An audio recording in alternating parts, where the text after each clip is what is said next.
Good morning, everyone. Welcome back to the Celtic Way. I am your host, John McGinley. I'm joined by our European correspondent, Graeme McGarry of the Herald, who is here to chat us through all the latest Celtic news and events that are occurring in Rotterdam as Celtic prepare to face Feyenoord in the Europa League. Graeme, how are you enjoying your trip over in the Netherlands this week? Oh, it's great. It's been excellent. Really good. It's actually a really nice city as well. I think the Celtic fans I've seen out and about seem to be enjoying themselves. I saw a few of them in a place called the Ski Hut last night. Nice. I was walking past. I wasn't going in. I couldn't possibly comment. Yeah. No, it's been great. Yeah, it's been good. Yeah, fantastic. Listen, we're going to chat through all the news that occurred yesterday. Now, Graeme was at press conferences. He was at Feyenoord Stadium. Good experience. Like, how's the feeling around just the stadium and the football side of things, Graeme? Yeah, it was remarkably relaxed, I would say, actually, yesterday, John. Yeah. I expected, Feyenoord are in a bit of a difficult moment themselves at the minute. Robin van Persie, obviously, is a club legend, but he's under severe pressure. We saw Pierre van Hooijdonk, former Celt, and not short of an opinion or two, coming out and saying that he thought Van Persie was under pressure. Didn't seem that way yesterday, I've got to say. He was very relaxed. And he was really interesting and actually spoke really warmly about Celtic, and particularly about Wim Jansen, who was his mentor when he was growing up and he came through the ranks at Feyenoord. And it was really great just to hear the stories about a guy like Van Persie who's achieved everything that he's achieved in the game, but being desperate as a kid just to impress this guy. I think we've all been there as kids, you're playing a boys' club or whatever. And his enthusiasm was great. So I would say they're quite confident despite the results they've been having. I think they feel as if they haven't quite got the results that have matched their performances. They've been missing a lot of chances and giving away some silly goals. So, hopefully that continues tonight. But the mood itself around the place was great. We got a look around the stadium. The stadium is fantastic. It looks really, as if it's going to be an intimidating arena tonight. So Celtic will have to handle that as well. I did like those Van Persie comments on Wim Jansen. Now, obviously, everyone knows Wim Jansen's a Feyenoord legend, but sometimes it doesn't sink in kind of the impact that a figure like Wim Jansen, who we associate so closely with Celtic, can have on some of these iconic kind of Dutch players. Who were superstars in their own right. Yeah, no, Van Persie said, for me personally, I used to play in the youth team at Feyenoord Academy. The first thing I would always do when I came onto the pitch was look over to the corner flag on the left side of the clubhouse. That corner was always where Wim was. I always wanted to make sure he was there. Why? Because I only wanted to impress one person, and that was Wim. It's just fantastic, colourful comments. It's worth checking out if anyone wants to read Van Persie on Wim Jansen in full. You can go to celticway.co.uk or the Herald to see Graeme McGarry's piece on that from yesterday's press conference. And yeah, like I was going to ask, because he does seem under pressure, but you're saying he's very much relaxed in this kind of storm of bad results, which they've not had great results in Europe. They're also not had great results domestically of late, but he's kind of shouldering it all at the moment. Yeah, absolutely. I mean, you'd think coming into this game, I know there's a lot of Celtic fans who are quite downbeat about the size chances, and we'll probably come on to the fact that Martin O'Neill seemed quite downbeat about it as well yesterday. But Feyenoord have only got 3 points and Celtic have got 4 in this group, so things are not going swimmingly for them either. But he had a great sort of relaxed demeanour with the press yesterday. And it was quite funny, actually, because there was a large section that was in Dutch, but they were obviously talking about the 1970 European Cup final, and every so often you would just hear a Tommy Gemmell or something like that, that would pop up. But yeah, as I said, they couldn't have spoken any more highly about Celtic, and certainly Van Persie. Even the current Celtic team, he said he really loves the Celtic way of playing. I put in the headline that he loved the Celtic. Website, Graeme. No, I put that in the headline just to say Van Persie praises the Celtic way, just to fool people. But no, it was he was talking about the style of play and the fact that they've always got an emphasis on passing and moving quickly. And I know some of these principles have maybe fallen away a little bit this season at times. But yeah, I think Celtic will come here and have a better chance than maybe they themselves think. But Feyenoord themselves, as I said, John, even though they're under pressure, they do seem quite confident. Yeah, and Martin O'Neill, the complete opposite, of course. Now, I thought Martin O'Neill was quite interested in the press yesterday. I'm going to read out some of his comments. So he gave a broadcast press conference, as many people will have seen, but you also spoken to the written press, including yourself, Graeme, where he expanded on some of the topics that had kind of popped up earlier. Now, one of those was around Celtic transfers, and Martin O'Neill on that kind of reinforcing the point that has been made consistently throughout the year, which is interesting, I think. He said if you've recruited a manager, that's fine, but recruitment is essential. It's really important in terms of players. I think last year in terms of Europe, it was like a nice shining light, as if you could push on, then you step back again and it's not so strong. And the next couple of years, Celtic will come again in European football. They might just have to step back for a while at this minute, but recruitment is really important. I know people always say about January being a difficult window, and it may well be, but if you're talking about rebuilding the football club again to be able to try to compete in Europe and to be able to not have a big intake of breath when someone expects you to go to Feyenoord and win, then that is the point. Jock Stein said it, European football is where Celtic should be, but at this minute it's a struggle for us. Now, Graeme, sounds suspiciously like a certain Mr. Brendan Rodgers there, if you're asking me. You know, he's reinforcing the point that, you know, for all the talk about Wilfred Nonce and he's coming in and there'll be excitement there, if Celtic don't get their transfers right, then you're kind of setting him up for failure immediately. It sounds like to me he's almost making that point for Wilfred Nonce before he comes in. He's not going to want to come in and light a fire under the Celtic board immediately, but Martin O'Neill's kind of doing that job for him there. For me, he's reinforcing the point that Celtic badly need some new blood in this team, some fresh ideas in this team, and that starts with the January transfer window. Yeah, it's going to be a key period for Celtic. I think it's quite telling now that Martin O'Neill's been in the job as interim manager for best part of a month now, probably. And he's seen these players at close quarters, and his verdict on them was pretty withering, I'm going to say. He did go on to expand on the point a little bit, and he was asked, what are the qualities in this squad that Wilfred Nonce is going to be left to work with? And he said, well, he took a pause, and he thought about it, and then he said, well, they've got a very good captain, and you know, he scored a good goal, but he didn't really go any further. I've got the comments here, Graeme, just as if by magic. So he said there's a number of boys here who have been winners, that's good, and I think the way the new fella will have to lean on those boys along the way. We've got a group of younger boys who haven't really been doing that sort of winning and who maybe don't really know what the club is all about. I'm not asking young players to be students of the game. I'm just telling them what they have to step up to. I think the new fella will rely on some of these senior players. So, like, again, it's something of a parting shot about this squad to kind of communicate that in his eyes as well, as you know, he's not going to mention Brendan Rodgers, he's not going to bring up Brendan Rodgers, but in his eyes, this squad is deficient in certain areas, maybe in terms of some leadership apart from the really senior players. Certainly, he's mentioned that Celtic need a striker in the last couple of weeks as well. Like, he's not shying away from what Celtic need, and I think that's an interesting thing to take away from all this, because as complimentary as he's been about the board and Dermot Desmond and all sorts of things, he's making the message that Celtic supporters have consistently made, and ultimately that Brendan Rodgers made to the point ad nauseum where he had to leave the club. And we'll see what Wilfred Nonce says all about it over the next week or so.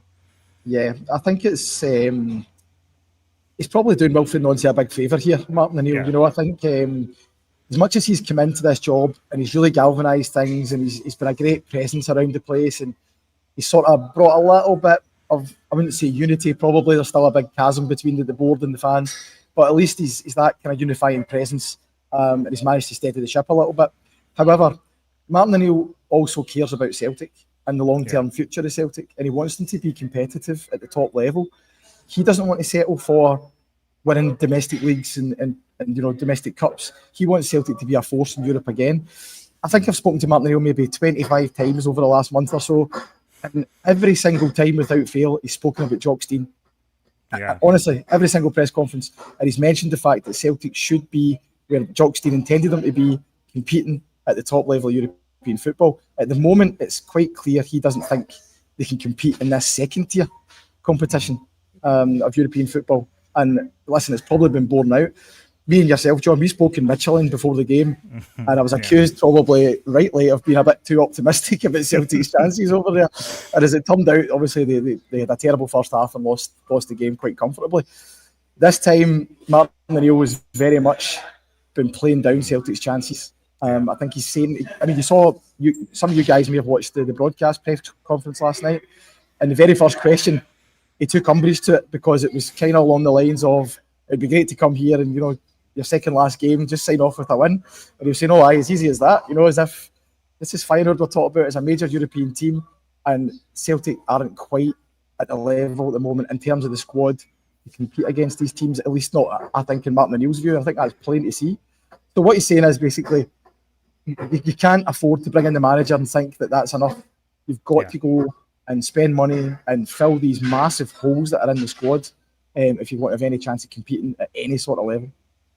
Yeah, and I think that most people will consider his diagnosis completely accurate, which is, and it's inconvenient for the Celtic board because they don't want this narrative out there that the squad is deficient and they've not given managers the squad needed to kind of push on Europe. They don't really want that talking point out there. They've made that quite clear.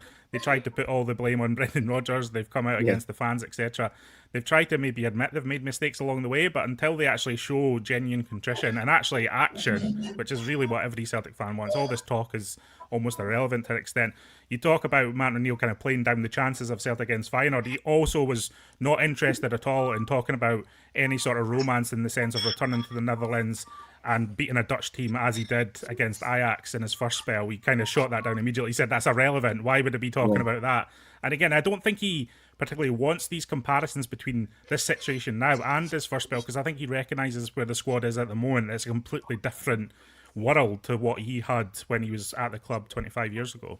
Yeah, you can't compare the two at all. It's apples and oranges, it's completely different. The level of player, with the greatest respect to the guys who are there just now, is not anywhere close to what Martin O'Neill had when he went to Ajax in 2001 and won that game. But I think on the general point of, the recruitment, it's telling that Martin O'Neill has mentioned it, Brendan Rodgers has mentioned it, Ange Postecoglou has mentioned it. Now, they can't all be wrong. They can't all be making this exact same point. It's coming from somewhere. They're not just plucking it out of thin air. And I think this is probably the worst it's got. The board will be sick fed up of hearing about it. I said this in my piece today. Yeah. We're still sitting here when the Christmas decorations are getting looked out, and we're still talking about recruitment. But that's because the summer recruitment was so bad, and now the January recruitment, because of that, has to be so on point because they have to fix the mess that they made in the summer. I can't honestly believe that Celtic's squad, given the relative money they spent after the exit from the Champions League, still has this massive imbalance to it. There's still areas of the team that they're just not well equipped at all. It'll be interesting to see the situation up front tonight. What does he do? Because obviously he put Desmond Maeda through the middle at half time on Saturday. Does he go back to Johnny Kenny, who's, with the greatest respect to Johnny, is he quite at that level to play in the Europa League yet? I don't know. I think Martin O'Neill has very quickly surmised that this team isn't only not anything like the one he had before, but nowhere near the level required to come and make an impression here. Yeah, the team's difficult tonight because you look at it and you think, well, there's nothing really I can think of to bring into this team that's really going to, give a different look to this team or give a different dimension to this team. Yeah. One of the bits of news around it is Kelechi Iheanacho's travelled with the squad to Rotterdam, but again, Martin O'Neill kind of suggesting he's there, but he's not going to be relying on Iheanacho anytime soon because his fitness just isn't quite there based on the last few weeks. So it seems while he might be an option off the bench, I don't think he's going to be turning to Iheanacho as a starter tonight, Graeme, just from the vibe I was picking up from Martin O'Neill yesterday. No, certainly his body language and the way he spoke about that after the broadcast press conference, he didn't seem too optimistic. He was making the point, obviously he's missed a bit of football. It's then difficult to throw him straight in away to Feyenoord and put him at risk of picking up another injury, So I don't think we'll see Iheanacho tonight. He certainly ruled out Sarachi playing. He's here as well, I think, but he said he travelled, but he won't be available for the game. It's just to basically keep his fitness ticking over. So, limited options to change things up. I think that there is a case. I mean, I don't know if this is just because I know a lot of Celtic fans are quite apathetic about this game, and maybe they think the board don't care about Europe, so why should we, sort of thing. I think there is an opportunity for Celtic to do something in the competition. I mean, I don't think it's beyond their means to at least make the knockout stages of the Europa League. But I do kind of also get the point that the game on Sunday is way more important at this moment in time. And there is a case for maybe taking one or two of the boys out of the team tonight and not risking them for Easter Road. I don't know what you think about that, John, but I think maybe it tells you something about the current state of play that's even a conversation point. Yeah, no, I think it's right, and it's actually something you hear a lot from Celtic fans about this Europa League campaign in general, just the way it's gone and the fixtures that are left and maybe the points total that you need. Now, it's not impossible for Celtic to get into that top 24, and like I'm a big proponent of Celtic pushing on Europe, doing the best they can in Europe, regardless of what the competition is. I agree, though, like the Hibs game on Sunday is much bigger because I just don't think you can give any more to Hearts or even Rangers in the league at the moment, and that's I think Hibs will be a difficult place to go. But then I was even thinking, so what changes would you make to the team tonight? I think if you're making any changes, it seriously weakens the starting 11 right now. And so, I mean, if you consider this might be Celtic's strongest 11 at the moment, if you have Benjamin Nygren in place of Rio Hatate, Kieran Tierney on the left, Liam Scales, Austin Trusty, Anthony Ralston, I mean, this is maybe the team you would go with if all things are, obviously taking injuries into account. But if you're starting to take players out of this team and rotate the team, then it suddenly weakens massively, I think. And how much benefit would that rest be? So I've got a feeling he might just go with this, because I don't think what Martin O'Neill doesn't want tonight, Graeme, he doesn't want Celtic to go to Feyenoord and get absolutely humped, basically, frankly. He doesn't want a 4-0 defeat, because that will hurt him, and that will damage what he sees as he's kind of done in this interim period. I know he's setting those expectations not much higher than that, but he certainly doesn't want a heavy defeat. And I think if you start to make changes to the team, you start to worry about, well, this could be a heavy defeat, Yeah, I'm slightly worried about the game tonight, I've got to say. I mean, it's got all the hallmarks of one of those Celtic nights away in Europe that you lose maybe an early goal and then before you know it, the roof's caved in and they're 3 or 4 down. I hope that's not the case, but I don't know. I came away from that press conference last night, if anything, less confident about Celtic's chance. He's just the way Martin O'Neill was talking. I know he's had a really good affecting the players and building up their confidence, and maybe behind the scenes he's playing a different song, but certainly publicly he's very much managing expectations ahead of this. I do agree. Listen, I don't think Martin O'Neill, I've said this before, but there is no way on earth he can tarnish his legacy, I don't think, as a Celtic manager. No matter what happens tonight or on Sunday, it's not on him that the fact that Celtic are in this situation. He's kind of doing the best he can with what he's got. If you do take a heavy defeat tonight, I don't think you can lay any of the blame at his door. But I've got to say, I'm worried it's a possibility, and I wouldn't want him to go out on a kind of sour note, if you like. I think he's come in and done really well, and it'd be nice to see him get a curtain call and a proper bit of love for the fans when he does walk into the sunset, as he said the other day. I guess it's like, I think obviously people will look kindly on this interim spell. I think he's done a great job to stabilise things domestically. I just know the kind of character that Martin O'Neill is. If it's a heavy defeat tonight, I know that in 6 months, if he's asked about this interim spell, the first thing he'll do is bring up a heavy European defeat. That's the way he is. It'll hurt him as much as anyone else. It's not really about, like, I totally agree. I don't think he can do anything to harm his legacy at this point, but it's more about like how it feels for him, because I just don't think he wants to oversee a team going to Feyenoord and get beaten heavily. But I agree, and then the argument is, well, regardless of the team, if this is the strongest team, this is also a team that is capable of getting beaten heavily, I think, at Feyenoord. So do you make changes in that context anyway? Are we all, is it a hide into nothing kind of tonight anyway? But yeah, it's unfortunate, Graeme, that's the tone of the chat and the build up to this. It'll be very negative, but really the negativity has been led by the manager in this instance, and so you can't really go on anything other than the guidance from him, and he's kind of communicating very strongly and very clearly this Celtic team is not equipped to be playing away from home in the Europa League this year. No, listen, this goes all the way back to the summer. It's not just about the tone that Martin O'Neill's setting right now. I think this tone was set when the transfer window closed, and that was it. In the Europa League, when Celtic went out of the Champions League qualifiers to Almaty, I think the Europa League was looked upon as fans as a disappointment. And a lot of fans obviously have boycotted the package and protest for the home games. So the apathy around this competition doesn't just stem from the last couple of days. It's something that's been going on for a while. And it's really sad, really, because Celtic should be coming to this match as a historic stadium against a team where they've got real history against, scarily in the European Cup final. It's a different world now. But they should be coming here really relishing it and really looking to go toe-to-toe with Feyenoord, who, as we've said, aren't in the best of form themselves. But instead they're coming here and there seems to be, I wouldn't say fear, but certainly a degree of trepidation around what might lie ahead. But I think all of that lies, as I say, at the feet of the board and what actually happened in the summer, rather than anything Martin O'Neill or even Brendan Rodgers has done. Yeah, I'll bring in a few comments here. DQ saying, very clever for Martin O'Neill as he knows he's at the stage in his interim role now, making a clear point as a fan first and foremost, just regarding transfers. Charlie McGarvey saying Brendan Rodgers said the same thing all summer, and Neil Lennon and Ronnie Dyla said the same. I mean, if you do look back, there are quotes from multiple Celtic managers basically saying the same thing. Chill Bill saying, I'd love to see Bernardo get some game time. We paid a lot of money for him, I just don't understand. Bernardo, it's an interesting situation, Graeme, with Paulo Bernardo, because he doesn't seem to be getting a sniff from anyone at the moment. I mean, he must be doing something massively wrong in training to just be bombed out of this team completely and barely get any minutes at all. Well, fun enough, John. Martin O'Neill did reference Paulo Bernardo when he spoke to us last night.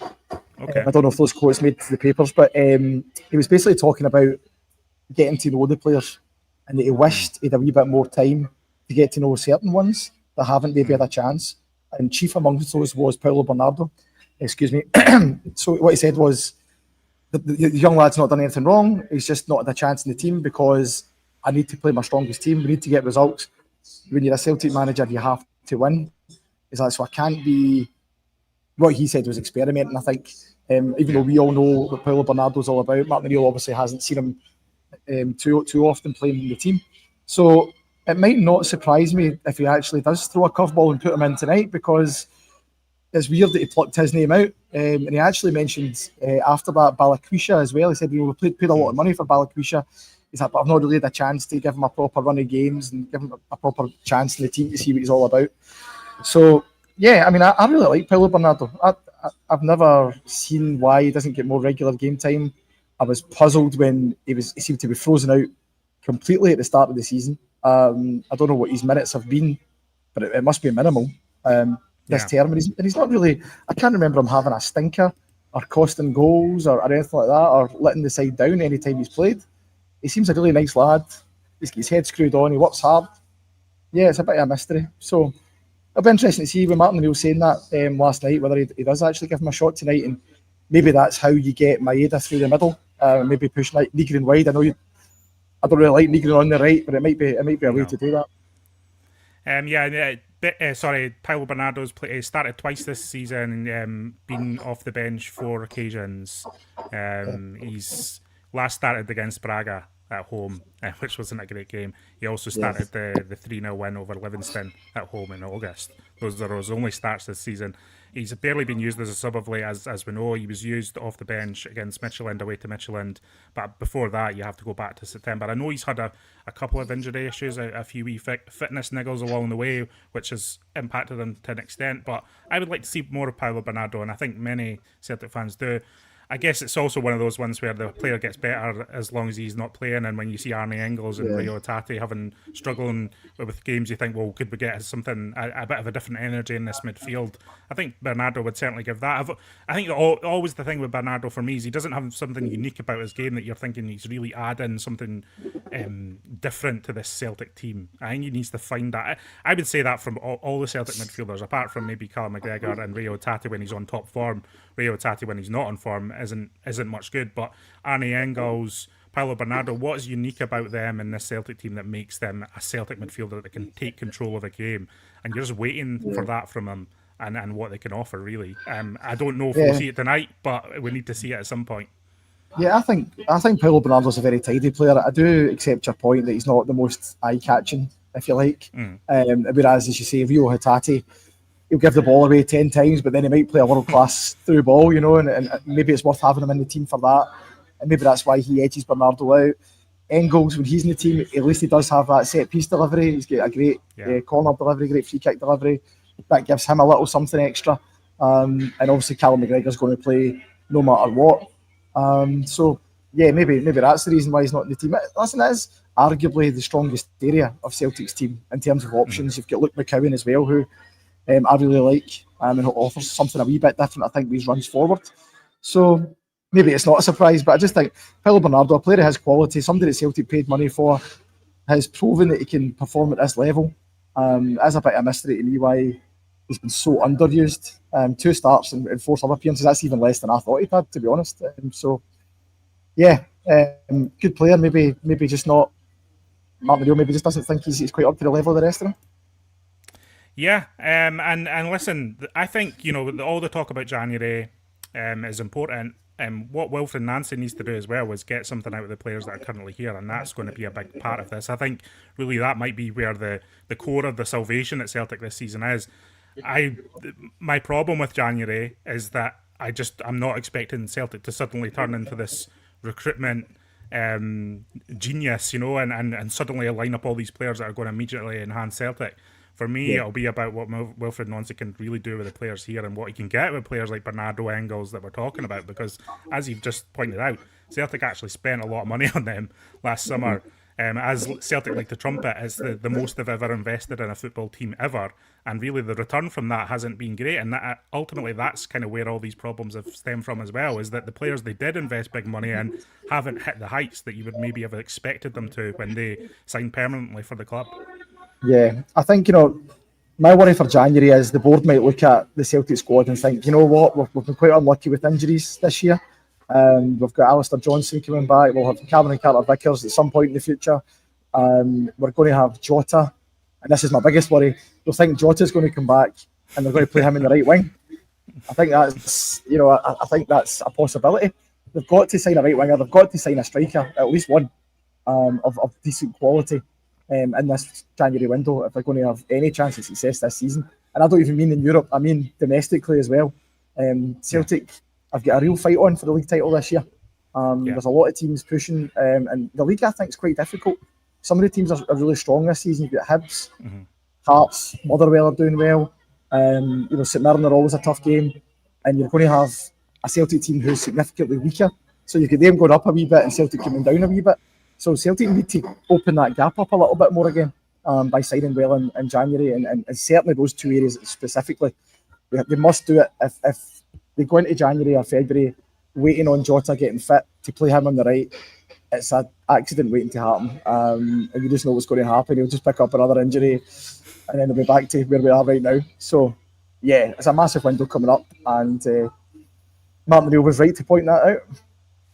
He is. He's right to point out. I think he was spot on with everything he said. And actually, I think it's a good message that he said it ahead of Nancy coming in, because he's not going to be saying that from the off. He's going to be talking about what he can.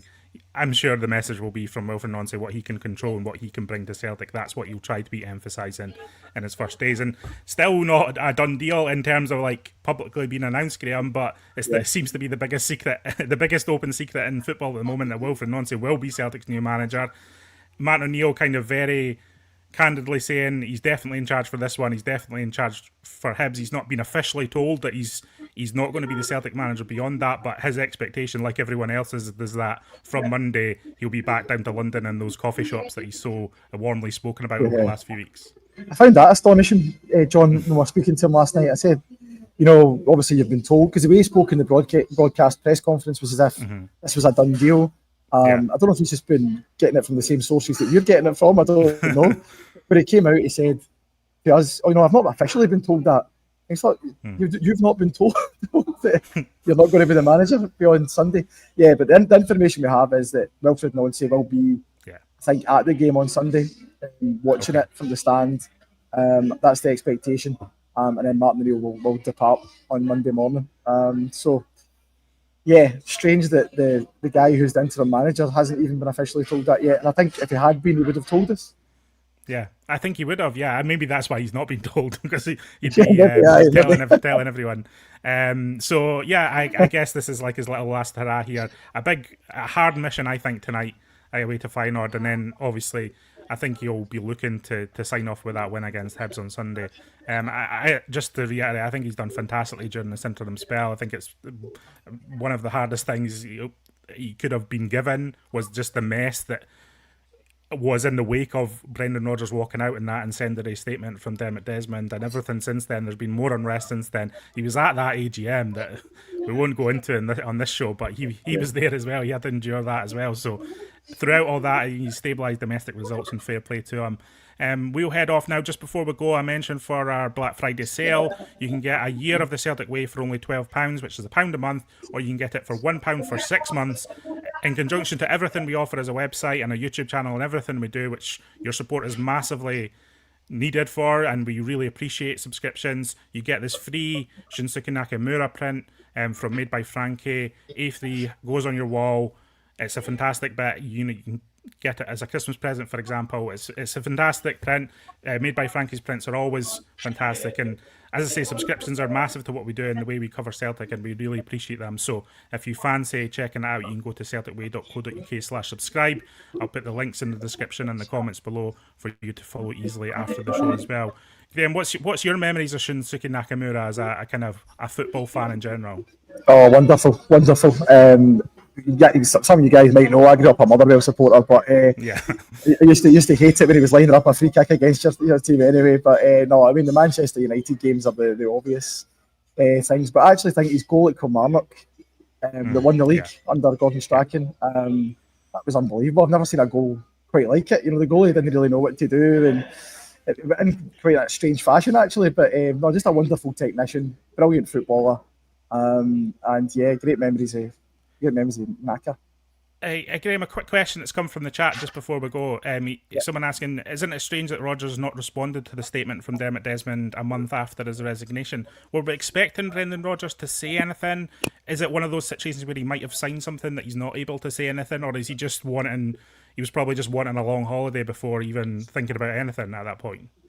I think, at the time, I really liked Brendan Rodgers, got on great with him, and I think even he would say that he's got a kind of healthy ego on him, and I didn't think he would be able to resist coming out and defending his name after that statement, because the statement was incendiary, and it was, I think there was probably 5 or 6 actionable phrases in there that you could bring up, but I think also just a total realism.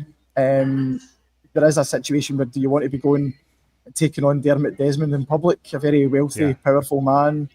I don't know if you want to get in a war of words with somebody like that. I don't know. Listen, I think we'll hear from him in due course. I think he will pop up, perhaps in Saudi or something like that. And I think he will address these things at some point. But for now, from what I hear, he's just keeping his counsel and deciding on his next move. But I'm sure he'll have something to say on it. I do find it strange that he hasn't done it so far, but the more we get from the statement, the more distance between that, the more I've come to think, if I was in Brendan Rodgers' shoes, would I really be out machine gunning Dermot Desmond? I don't know. I was half expecting them to tap in an open goal after the AGM with a wee Friday night statement that would have set everything. I think he'll try to do it in a way that he considers to himself, to his personal self, a way that he considers classy to an extent. He'll try to do it in the right manner, I think. So I don't think he's going to be sticking the boot in. Like, I did hear a bit of chat, is Brendan Rodgers now going to come out with a statement after that AGM mess?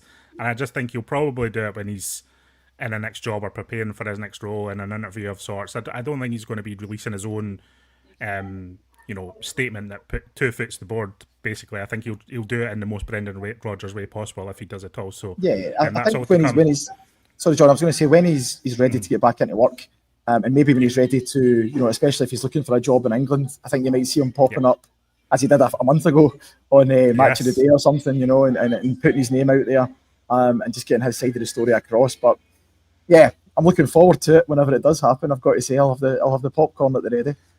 And my understanding is that he gave that interview to that Match of the Day interview without really that going through Celtic. I think that all went through Brendan Rodgers and his side of things rather than going through the PR people at Celtic, which is an interesting note. Listen, I think that annoyed Celtic at the time. You've got to say, I think there wasn't a coincidence that he was doing that interview when he did it. Let's not beat around the bush here. But yeah, that's the kind of platform I would expect him to pop up on at some point in the future, just before he goes back into work or maybe just after. To get his side of the story across, because he will want to defend his name and his reputation, which you've got to say Dermot Desmond left him without a name in that statement, and Yeah. remarkably was allowed to use the club website to do it. So let's not go into that Yes. No, I think I've given too many thoughts on that over the last couple of weeks. Graeme, thanks as always for your insight. Thanks everyone in the live chat for joining us for this discussion around Celtic and Feyenoord. Leave your comments below about how you see tonight going. I'm not going to do predictions tonight because I don't think me and Graeme are both feeling very good about Celtic's chances. So let's just say it'll be a massive boost if Celtic manage to get a positive result tonight. And a positive result in my head is a draw. So if they can get a draw tonight, I think that would be a fantastic result for Martin O'Neill and this team.